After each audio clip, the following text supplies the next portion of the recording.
what's the point? Players have already done reduced salary. There's no fans. There's liability of essential workers. Teams that are bad have already lost their gate and revenue and TV money for the year. And then LeBron came out and said, this is nonsense. This is nonsense. So it felt like to me, Chris, some owner or exec, probably an owner, that watches CNBC, a billionaire, broke ranks a little, and then LeBron came out to put a Band-Aid on it. What did you make of the stories yesterday? Well, first of all, remember that LeBron is very much in touch with Adam Silver, and so is his agent, Rich Paul. Like, they know what is going on at the highest levels of the league, and they're being kept abreast on that.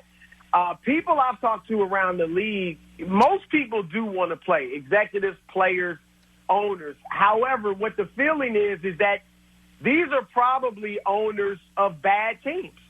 And understandably so. Like, if your team, if you're Sacramento or Phoenix or a team that has no chance of getting into the playoffs, or if you even start in the playoffs, you have no chance of winning, do you really want to put together, do everything you need to do and take the risk you need to take for a week, 2 or 3 weeks of action?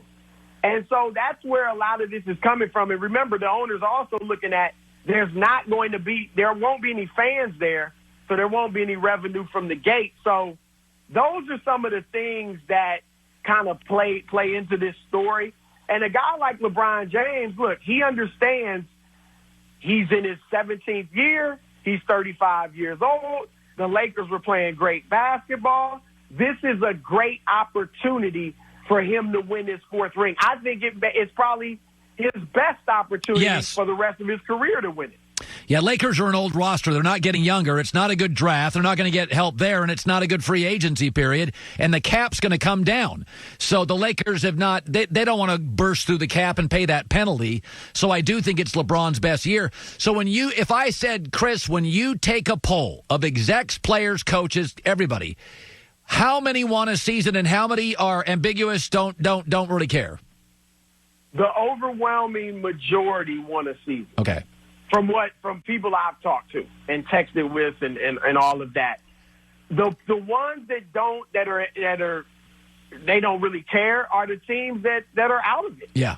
The teams that would have to regather to play 5 games in the regular season. Yeah. Or the teams that, like a lot of those teams, and we heard, Steve Kerr came out and said it, they're looking at it like the season's over. Yeah. And it is for Golden State, for Phoenix, for some of these other bottom-rung teams. So those are the guys that really don't want to do it. But the contenders, and what LeBron said is not only true of him. I'm sure Kawhi Leonard, a Paul George, a Giannis, all these teams that felt they had a chance to win a championship, they want to finish the season. There's money and there's closure, Colin. I mean, if they don't finish this season, it'll be like it never happened. It'll be like I don't know if they'll do regular season awards, MVP, Rookie of the Year, and all that. I would hope they would. I think they should. But if they don't do something like that, it'll be like the past 5 months or however long they played just never happened. That's so strange. So the G League, with a roundhouse right to college basketball this week, it was obviously growing and building over the last several years where young players want to get paid something. Your take on the NBA's aggressive move now, it looks like from today on, this week on, if you're a top 10, 12 player, maybe a top 20 player, you're going to the G League to play against other pros. Your thoughts on it? I love it. I think it's a great move. And the NBA was sparked to do this because they saw the big money that players could go make in Australia or other places overseas, and players were beginning to do it. And they felt like, wait, we're losing our own kids to these other nations for a year or so, and we have to send our scouts out there to look at them. So they figured, let's keep them in the States for this year, and that's why they raised the money. And I think it's great. I love the fact that they're not playing a full G League schedule. Like, they're not these won't be teams in the G League that just play the schedule like everyone else. They won't have to get in the bus and drive to Sioux Falls and all these little, out of the way places to play games. They'll play some G League games, but they won't play a full season, which will keep them from risking going out there and getting embarrassed by G League players, because some of these high school kids will be outplayed by G Leaguers. Oh, because yeah. the G League, they're grown men, they're hungry, they're smarter players at this point, and so you don't run that risk.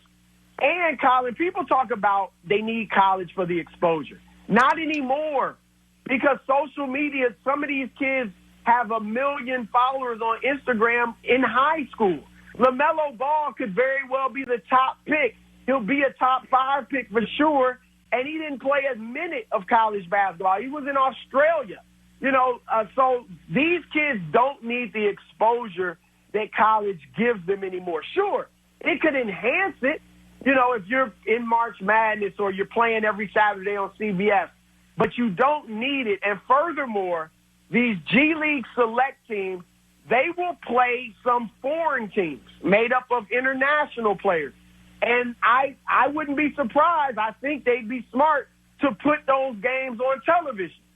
So if a G League select team with 3 to 5 of the top, recent high school graduates is playing against, a team from Serbia made up of Serbian stars or wherever it may be, Spain, don't tell me people won't tune in on a Saturday afternoon to watch that. So I think there are ways for them to get the exposure that they could get in college basketball. Finally, you interviewed Isiah Thomas recently. He's taken a beating on the Jordan documentary. How does it all land for him? He's come out now to have an opinion on it. What was your takeaway when you talked to him?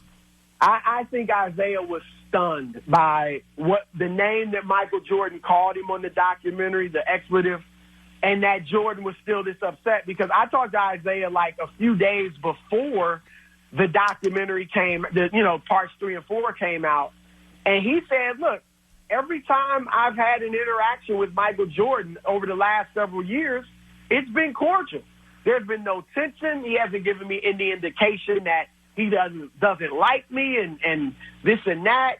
He said they've even, been at dinner together. I don't think it was just those two, but, they've been at the same dinner together, and there's been no problem. So I think he was surprised that Jordan went, called him the name that he did. Isiah even told me, now, again, I don't know if this is, this is just him telling me, but he says he doesn't know why he wasn't on the Dream Team. He doesn't know if it was Jordan that kept him off, if it was Magic. He doesn't know. And so I think, he's very surprised that the reaction that Michael Jordan had to him in the documentary. Yeah. Documentary's been fun, though, right? Oh, it's been great. It's been, it's interesting, Colin. Somebody sent me the whole 10-part series like a week ago, and I was like, you know what? I'm not going to watch it beforehand, because I'm enjoying it the way they're putting it out every Sunday. We don't have much to look forward to sports-wise. So I'm like, I don't want to ruin my Sunday night. Yeah. I'm looking forward to it, so I'm just watching it like everybody else. No, it's been really, really fun. Chris Broussard, Fox Sports NBA analyst. He's part of the Odd Couple with Rob Parker. Weekdays 7 to 10 Eastern on Fox Sports Radio and iHeartRadio. Good talking to you, bud. All right, Colin. See you. Yeah, good stuff. Binge watching is funny. I've told my wife that. Like, there's a couple of shows I binge watch, Narcos and Mindhunter, but I'm okay just watching like a show. I don't want to watch a whole season. I started to do that years ago, and I'm like, and I do it with 1 or 2 shows, but it's okay to watch 2 episodes and put it down. I mean, because I live in California. It's sunny out. I want to do stuff outside, but that is the thing, the binge watching. And if I got the Jordan documentary like Broussard, I think I'd do the same thing. I'd keep on pace with what the country's watching and talk about it, because I've really enjoyed it. It's something to look forward to. It's something to look forward to. It's like a game for me. You would be cheating yourself of the experience if you watched it all at once. Yeah, I think so. Coming up next, Brett Favre is talking more about Aaron Rodgers, plus top of the hour. We did over-unders yesterday on the NFC. We'll do the AFC today. You check things all the time, your email, your ex's Instagram, but what about checking something as important as your credit? Discover makes it quick, easy, and best of all, free. Discover's now offering FICA credit scores. That's the score used by 90% of top lenders, banks, right? For free, even if you're not a customer. Checking your credit will not hurt it. Checking your score